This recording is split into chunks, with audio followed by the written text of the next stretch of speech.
മന്ത്രിമാരുടെ വകുപ്പിൽ മാറ്റമില്ല എന്ന വാർത്ത വരുന്നു. ഗണേഷ് കുമാറിന് സിനിമാ വകുപ്പ് നൽകില്ല. CPIM സംസ്ഥാന സെക്രട്ടേറിയറ്റിലാണ് ഈ തീരുമാനം ഉണ്ടായിരിക്കുന്നത്. VA ഗിരീഷ് നൽകും കൂടുതൽ വിശദാംശങ്ങൾ. ഗിരീഷ്, ഒടുവിൽ തീരുമാനം വരുന്നു. വകുപ്പുകൾ മാറുന്നില്ല. ഇപ്പോൾ നിലവിൽ നേരത്തെ പറഞ്ഞതുപോലെ KB ഗണേഷ് കുമാറിന് ഗതാഗത വകുപ്പ് ലഭിക്കുന്നു. ഒപ്പം തന്നെ രാമേന്ദ്രൻ കടന്നപ്പള്ളിക്ക് തുറമുഖ വകുപ്പ്. ഇതിൽ മാറ്റങ്ങളില്ല. തീരുമാനം ഏകകണ്ഠമായാണോ CPIM സംസ്ഥാന സെക്രട്ടറിയിൽ ഉണ്ടായത്? മറ്റെന്തെങ്കിലും അഭിപ്രായങ്ങൾ ഉയർന്നു വന്നോ? മന്ത്രിമാരുടെ വകുപ്പുകളിൽ ചില മാറ്റങ്ങൾ വേണമെന്ന ആവശ്യം നേരത്തെ ഉയർന്നതാണ്. CPI മന്ത്രിമാർ ഉൾപ്പെടെ ഇക്കാര്യങ്ങൾ ചില ആവശ്യങ്ങൾ മുന്നോട്ട് വെക്കുകയും ചെയ്തിരുന്നു. ഇന്ന് ചേർന്ന CPM സംസ്ഥാന സെക്രട്ടേറിയറ്റ് ഈ വിഷയം ചർച്ച ചെയ്തു.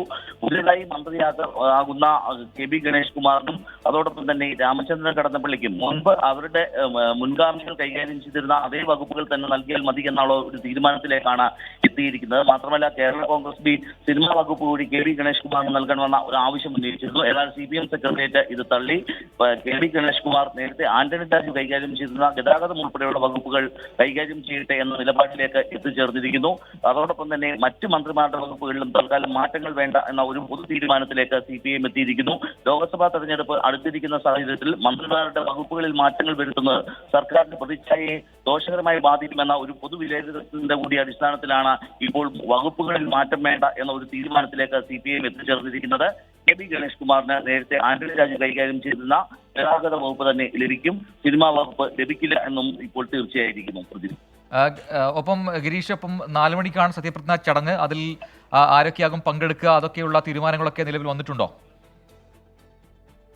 സത്യപ്രതിജ്ഞ ചടങ്ങിൽ ഇടതുമുന്നണിയുടെയും CPIMന്റെയും മുതിർന്ന നേതാക്കൾ ഉൾപ്പെടെ എല്ലാവരും തന്നെ പങ്കെടുക്കും. പ്രതിപക്ഷം ഈ ചടങ്ങ് ബഹിഷ്കരിക്കും എന്ന് നേരത്തെ തന്നെ അവർ പ്രഖ്യാപിച്ചതാണ്. അതിന് പ്രധാനപ്പെട്ട കാരണമായി അവർ ചൂണ്ടിക്കാട്ടുന്നത് KB ഗണേഷ് കുമാറിനെ മന്ത്രിസ്ഥാനത്തേക്ക് കൊണ്ടുവരുന്നു എന്നുള്ളതാണ്.